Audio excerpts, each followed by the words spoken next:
नमस्कार दोस्तों, मैं हूं शिवम पांडे और आप सभी का स्वागत है आपके अपने चैनल ट्रिक पॉइंट में। दोस्तों, आज हम लोग इस वीडियो में खेल शब्दावली को ट्रिक के माध्यम से याद करने वाले हैं। वैसे अगर शब्दावली की लिस्ट की बात करें तो आपको बहुत ही लंबी लिस्ट मिल जाएगी, लगभग 400 से 500 की। लेकिन एग्जाम में जो शब्दावली पूछी जाती हैं उनकी संख्या है 50 से 60। तो हम लोग यहाँ पर केवल उन शब्दावली को याद करेंगे जो कि एग्जाम में पूछी गई हैं और आगे पूछे जाने की संभावना है। तो देरी ना करते हुए चलिए इस वीडियो को शुरू करते हैं। तो सबसे पहले बात कर लेते हैं गली शब्द की। गली शब्द संबंधित है क्रिकेट से। क्रिकेट में आपको शब्द मिल जाएगा कैट। कैट मतलब बिल्ली होता है और बिल्ली से संबंधित समाज में एक अफवाह फैली है कि बिल्ली अगर गली काट दे तो अपशगुन होता है। मान लीजिए आप कहीं जा रहे हैं और बिल्ली गली काट के निकल जाए तो अपशगुन माना जाता है। तो बिल्ली से संबंधित ये समाज में अफवाह फैली है। बिल्ली मतलब कैट से संबंधित गली को काटने से, तो गली फॉर गली शब्द और कैट मतलब क्रिकेट। तो याद रखिएगा कि जो गली शब्द है किससे संबंधित है? क्रिकेट से। नेक्स्ट है गुगली, ये भी क्रिकेट से संबंधित है। तो गुगली में भी लास्ट में आपको शब्द क्या मिल जाएगा? गली। तो गली कौन काट देती है? बिल्ली, यानी कैट। Cat for cricket. फिर अगला है सिली पॉइंट शब्द। सिली में आपको सी को करना है बी, तो क्या हो जाएगा? बिली। बिली यानी कैट। Cat for cricket. या फिर आप ऐसे याद रख सकते हो कि क्रिकेट में आपको शब्द मिल जाएगा कैट, यानी कट। कट करने की बात हो रही है। तो अगर मान लीजिए कोई भी शरीर का हिस्सा कट गया है तो उसको सिला जाता है ना। तो सिला जाता है, सिला फॉर सिली पॉइंट। तो याद रखिएगा जो सिली पॉइंट शब्द है ये किससे संबंधित है? क्रिकेट से। नेक्स्ट है चाइना मैन, और चाइना मैन शब्द भी क्रिकेट से संबंधित है। तो चाइना मैन में आपको शब्द मिल जाएगा चाय ना, यानी ऐसा मानिए कि शब्द लिखा हुआ है चाय नहीं। तो चाय नहीं बन रही है तो उसका कारण क्या हो सकता है? चाय में आपको पता है मिल्क पड़ता है, और मिल्क कौन पी जाती है? बिल्ली। तो मान लीजिए किसी के घर में जो मिल्क रखा था तो बिल्ली पी गई, तो जाहिर सी बात है चाय ना बनेगी। तो चाय ना बनने का कारण कौन है? बिल्ली, यानी कैट है। तो कैट फॉर क्रिकेट। तो याद रखिएगा कि जो चाइना मैन शब्द है वो किससे संबंधित है? क्रिकेट से। फिर है बीमर, और बीमर शब्द जो है ये भी क्रिकेट से संबंधित है। तो बीमर को याद करने के लिए बीमार कर लेते हैं। तो आपने सुना होगा कि बहुत सारे लोगों को क्रिकेट का बुखार चढ़ा है। आपको पता है कि हमारे भारत में जो क्रिकेट खेल है काफ़ी ज़्यादा प्रचलित है। तो बहुत सारे लोगों को क्रिकेट का बुखार चढ़ा रहता है। तो बुखार चढ़ा है मतलब बीमार है। तो बीमार शब्द किससे संबंधित हो गया? क्रिकेट से संबंधित हो गया। फिर है एलबीडब्ल्यू। एलबीडब्ल्यू मतलब होता है लेग बिफोर विकेट, और विकेट शब्द आपको पता है किससे संबंधित है? क्रिकेट से। विकेट, क्रिकेट, केट शब्द दोनों मिल जाएगा कॉमन। तो आप ऐसे याद रखिएगा कि जो गली शब्द है, गुगली शब्द है, silly point, China man, Beamer और एलबीडब्ल्यू किससे संबंधित हैं? क्रिकेट से संबंधित हैं। नेक्स्ट है अपीयरेंस, जो कि घुड़सवारी से संबंधित है। साथ ही साथ ड्रेसेज और 3 डेज इवेंट जो है ये भी घुड़सवारी से संबंधित है। तो घुड़सवारी को हम लोग याद कर सकते हैं अगर आप इसको दूल्हे से रिलेट कर लो।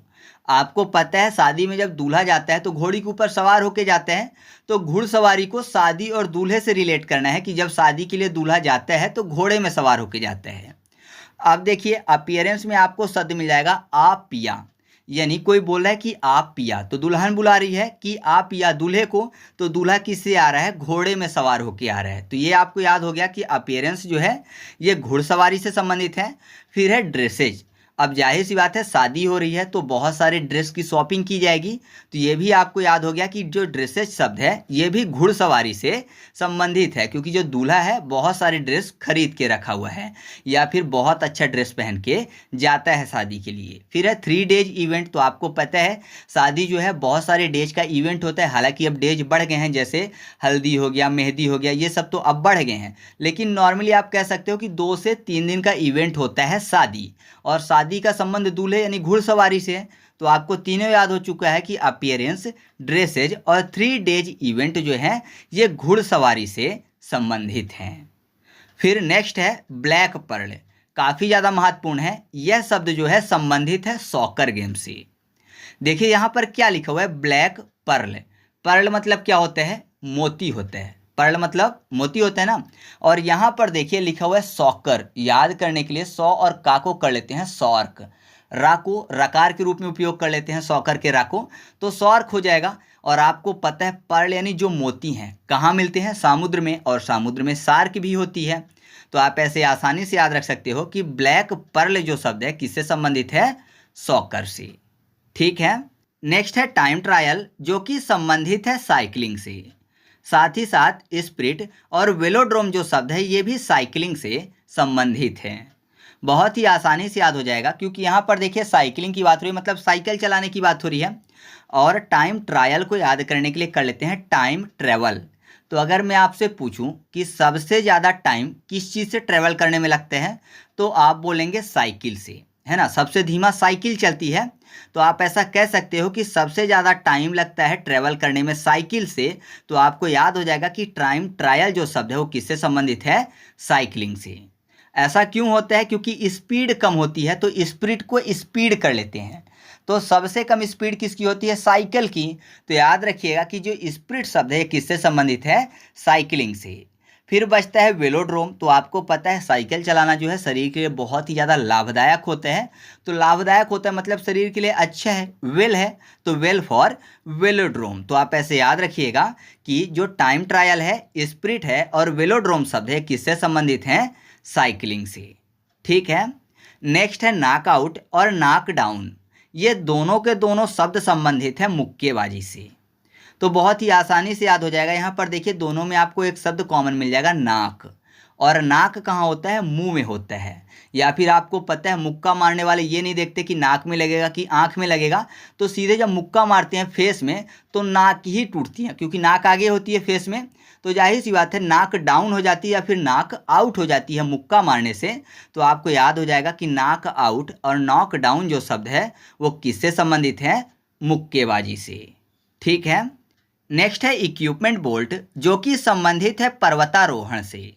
पर्वतारोहण मतलब पर्वत में चढ़ने वाले व्यक्तियों की बात हो रही है। तो कैसे याद रखेंगे, इक्विपमेंट मतलब होता है उपकरण। तो आपको पता है जो पर्वत में चढ़ते हैं, ऊंचे ऊंचे पर्वत, जैसे मान लीजिए कोई हिमालय में चढ़ रहा है, ठीक है, कोई कैलाश पर्वत में चढ़ रहा है, तो जाहिर सी बात है उसको अपने साथ जो जरूरी इक्विपमेंट होंगे वो ले जाना पड़ेगा, क्योंकि उसके साथ लोग तो होंगे नहीं, तो वो सर्वाइव नहीं कर पाएगा कि किसी से इक्विपमेंट मांग ले। तो उसको सभी इक्विपमेंट अपने साथ में ले जाना पड़ेगा, क्योंकि अकेले जाते हैं। तो आप ऐसे याद रखिएगा कि इक्विपमेंट बोल्ट जो शब्द है किससे संबंधित है, पर्वतारोहण से। नेक्स्ट है लोना शब्द जो कि संबंधित है कबड्डी से। साथ ही साथ वॉक रेखा जो शब्द है ये भी कबड्डी से संबंधित है। तो बहुत ही आसानी से याद रख लेंगे। यहाँ पर देखिए लोना को याद करते हैं। लोना में आपको शब्द मिल जाएगा लोन, और आपको पता है जो लोन है ना वो किसी भी कबाड़ वाली चीज़ में नहीं मिलता है। मान लीजिए आप किसी कबाड़ से लोन निकलवाना चाहो तो कभी भी आपको लोन नहीं मिलेगा, तो कबाड़ फॉर कबड्डी हो जाएगा और लोन फॉर लोना। तो याद रखिएगा लोना शब्द किससे संबंधित है, कबड्डी से। अब वॉक रेखा की बात हो रही है, एग्जाम में अभी हाल ही में पूछा गया था। तो ये तो सिंपल सा है, क्योंकि सबको पता है कि जब कबड्डी में जो रेडर है जाता है तो उसको अगर पकड़ लिया जाता है तो जब तक वो रेखा को टच नहीं कर लेता है ना, जो बीच की मिडिल रेखा होती है, तब तक वो पास नहीं माना जाता, वो वाला जो रेड होता है। तो यार रेखा का ही खेल होता है, उसमें रेखा ही टच करना होता है, उसमें पॉइंट रेखा भी होती है, वॉक रेखा भी होती है। ठीक है। तो रेखा से संबंधित जितना भी आए तो किससे संबंधित हो गया, कबड्डी से। तो याद रखिएगा वॉक रेखा किससे संबंधित है, कबड्डी से संबंधित है। ठीक है। नेक्स्ट है सीडो जो कि संबंधित है जूडो से। मैं आपको बता दूं जो सीडो शब्द है ये जूडो में उपयोग किया जाता है मामूली जुर्माने के लिए। अभी हाल ही में पूछा गया प्रश्न था कि जो सीडो शब्द है वो जूडो में किस लिए प्रयोग किया जाता है, तो सही जवाब क्या होगा, मामूली जुर्माने के लिए। तो यहाँ पर देखिए नाम से स्पष्ट हो रहा है सी डो जूडो, दोनों मैच कर रहा है, सीडो जूडो सीडो जूडो। तो आप ऐसे 2 से 4 बार बोलेंगे तो आसानी से याद हो जाएगा। इसके बाद हम लोग बात कर लेते हैं पेनल्टी किक की। साथ ही साथ फ्री किक, स्ट्राइकर, हेडर और उसके अलावा स्टॉपर की। ये सबके सब संबंधित हैं फुटबॉल से। बहुत ही आसानी से याद कर लेंगे, क्योंकि यहाँ पर देखिए क्या लिखा हुआ है, पेनल्टी किक और फ्री किक। किक की बात हो रही है, किक किससे मारते हैं, फुट से, है ना। किक जो है वो फुट से मारते हैं, तो फुट फॉर फुटबॉल हो जाएगा। तो आपको याद हो चुका है कि पेनल्टी किक और फ्री किक जो है किससे संबंधित है, फुटबॉल से। एक और शब्द होता है पेनल्टी से संबंधित, पेनल्टी स्ट्रोक। जो कि संबंधित है हॉकी से। याद रखिएगा, स्टोक को वहां पर याद करने के लिए स्टिक कर लेना है। तो पेनल्टी स्टिक से किस में लेते हैं? हॉकी में, क्योंकि हॉकी स्टिक होती है। और किक जो है पेनल्टी में, किक किस में मारते हैं? तो फुटबॉल में, क्योंकि जो किक है वो फुट से मारते हैं। तो कंफ्यूज आपको नहीं होना है, पेनल्टी किक फुटबॉल और पेनल्टी स्ट्रोक हॉकी। ठीक है। इसके बाद जो नेक्स्ट है वो है स्ट्राइकर। तो स्ट्राइकर को कैसे याद रखेंगे? यहाँ पर देखिए, स्ट्राइकर में आपको शब्द मिल जाएगा स्ट्राइक। तो ऐसा मानिए कोई कंपनी है और वहाँ के जो वर्कर हैं स्ट्राइक पे चले गए हैं, तो जाहिर सी बात है अब मालिक को घाटा होगा। तो मालिक किसी न किसी प्रकार से उनकी जो स्ट्राइक है वो हटवाना चाहेगा, चाहे उसको उनके पैर ही क्यों ना पकड़ना पड़े, पैर मतलब फुट ही क्यों ना पकड़ना पड़े। तो फुट फॉर फुटबॉल। तो याद रखिएगा कि स्ट्राइकर शब्द किससे संबंधित है? फुटबॉल से। फिर है हेडर। तो हेडर में आपको शब्द मिल जाएगा हे डर। डर की बात हो रही है, और फुटबॉल में फूट। तो आपको पता है क्या फूटता है? बम। और बम फूटता है तो उससे लोगों के मन में डर उत्पन्न होता है। तो डर फॉर हेडर। तो याद रखिएगा जो हेडर शब्द है ये भी फुटबॉल से संबंधित है। फिर है स्टॉपर। तो स्टॉपर में स्टॉप करने की बात हो रही है। तो मान लीजिए कोई भाग रहा है और उसको स्टॉप करना है, तो आप क्या कर सकते हो? उसके पैर पकड़ सकते हो या फिर उसके पैर को बांध सकते हो। पैर से ही भागेगा तो उसके पैर को रोक सकते हो। पैर मतलब फुट, और फुट से फुटबॉल। तो याद रखिएगा जो स्टॉपर शब्द है ये भी फुटबॉल से संबंधित है। तो आपको आसानी से याद हो चुका है कि penalty kick, free kick, striker, header और स्टॉपर जो हैं ये सबके सब फुटबॉल से संबंधित हैं। नेक्स्ट है क्रॉस लेन, जो कि संबंधित है खो खो से। आसानी से याद कर लेंगे क्योंकि क्रॉस लेन में आपको शब्द मिल जाएगा क्रॉस। याद करने के लिए कर लेते हैं खांस। का को खा कर लें तो खांस हो जाएगा। और खांसते कैसे हैं? खो खो करके खांसते हैं, खो खो करके। तो आपको याद हो जाएगा कि जो क्रॉस लेन शब्द है वो संबंधित है खो खो से। और एक लेन शब्द है, लेन शब्द संबंधित है आपके तैराकी से। यहाँ पर क्रॉस लेन है तो याद रखिएगा इसको हम लोगों ने क्रॉस से याद किया है। क्रॉस को खांस और खांसते हैं खो खो करके। तो क्रॉस लेन किससे संबंधित हो गया? खो खो से। अब हम लोग बात कर लेते हैं कुश्ती से संबंधित महत्वपूर्ण शब्द की, जिसमें पहला है क्रेडल। तो क्रेडल को याद करने के लिए कर लेते हैं कैडल। कैडल करना मतलब लिपटना होता है। कुश्ती मतलब पहलवानी से संबंधित हो गया। तो आपको पता है पहलवान जो है कुश्ती में एक दूसरे से लिपट कर एकदम धूल में सिने रहते हैं और एक दूसरे की पिटाई करते रहते हैं। तो आप ऐसा कह सकते हो कि कुश्ती में जो पहलवान है एक दूसरे से लिपटे रहते हैं, एक दूसरे को पीटते रहते हैं। तो कैडल से संबंधित हो गया। तो कैडल से आपको याद हो जाएगा क्रेडल। तो याद रखिएगा जो क्रेडल शब्द है किससे संबंधित है? कुश्ती से। नेक्स्ट है हेल और हीव। हेल को याद करने के लिए ला के बाद एक शब्द लगाते हैं का, तो हो जाएगा हेल्क। हल्क आपको पता होगा, हल्क एकदम देखने में पहलवान जैसा लगता है ना। मार्वल सिनेमा वाले हल्क की बात कर रहा हूँ, आपको नहीं पता तो गूगल कर लीजिएगा। तो हल्क जो है एकदम पहलवान लगता है, हल्क से कोई भी नहीं जीत सकता कुश्ती में या पहलवानी में। तो आपको याद हो जाएगा जो हेल शब्द है किससे संबंधित है? कुश्ती से। फिर है हीव शब्द। हीव को कर लेते हैं हा और वी, हैवी। ठीक है, ही को जो ही की मात्रा वी में लगा देते हैं तो हैवी। आपको पता है जो पहलवान लोग होते हैं देखने में कैसे होते हैं? हैवी होते हैं, है ना। पहलवान जो कुश्ती करते हैं देखने में उनका शरीर हैवी होता है। तो याद रखिएगा कि हीव शब्द जो है ये भी कुश्ती से संबंधित है। फिर है नेल्सन नेल। आपको पता है कुश्ती में वैसे तो मारपीट होती रहती है, लेकिन नेल रख के कुश्ती नहीं होती। मान लीजिए कोई नेल रख के सामने वाले का मुंह नोच ले, ऐसा नहीं होता। तो कुश्ती करने से पहले नेल जो है कट हो जाते हैं, है ना। तो आप ऐसे याद रखिएगा कि जो नेल्सन नेल शब्द है किससे संबंधित है? कुश्ती से संबंधित है। नेक्स्ट है क्रॉस कंट्री, जो कि संबंधित है एथलेटिक्स से। साथ ही साथ ट्रिपल जंप जो है ये भी एथलेटिक्स से संबंधित है। तो बहुत ही आसानी से याद कर लेंगे। यहाँ पर क्या लिखा हुआ है? Cross country. ऐसा मानिए कि क्रॉस करने की बात हो रही है कंट्री।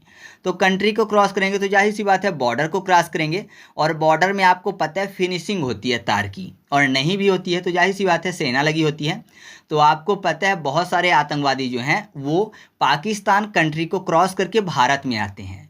तो कैसे आते होंगे? चुपके चुपके आते होंगे, लेट के, है ना। तो आप ऐसे याद रखिएगा लेटना फॉर एथलेटिक्स। तो याद हो जाएगा कि क्रॉस करते हैं अपनी कंट्री किस तरीके से? लेट कर। तो याद हो जाएगा आपको ऐसे कि क्रॉस कंट्री जो है वो एथलेटिक्स से संबंधित है। फिर है ट्रिपल जंप। तो आपको पता है ट्रिपल जंप की बात हो रही है, मतलब हम लोग जितना जंप करते हैं ऐसा समझिए कि जितना मैं जंप कर सकता हूँ उससे 3 गुना जंप करने की बात हो रही है। हाई जंप हो गई तो जाहिर सी बात है ऐसा जंप कौन कर सकते हैं? एथलेटिक्स ही कर सकते हैं, है ना। हाई जंप जो है एथलेटिक्स ही कर सकते हैं। तो आपको याद हो जाएगा कि ट्रिपल जंप जो है किससे संबंधित है? एथलेटिक्स से। तो इस तरीके से अपना पार्ट 1 यहीं पर कंप्लीट होता है। अगर आप चाहते हो कि पार्ट 2 जल्द से जल्द आए तो इस वीडियो को ज़्यादा से ज़्यादा अपने दोस्तों तक शेयर करिएगा। और आपकी स्क्रीन पर 6 क्वेश्चन दिख रहे हैं, इनके उत्तर भी आप कमेंट करके बता दीजिएगा। ठीक है, तो आप वीडियो को लाइक करिए, अगर पसंद आया हो, और ना पसंद आया हो तो आप कमेंट करके बता दीजिए। तो चलिए मिलते हैं अगले वीडियो में, तब तक के लिए जय हिंद।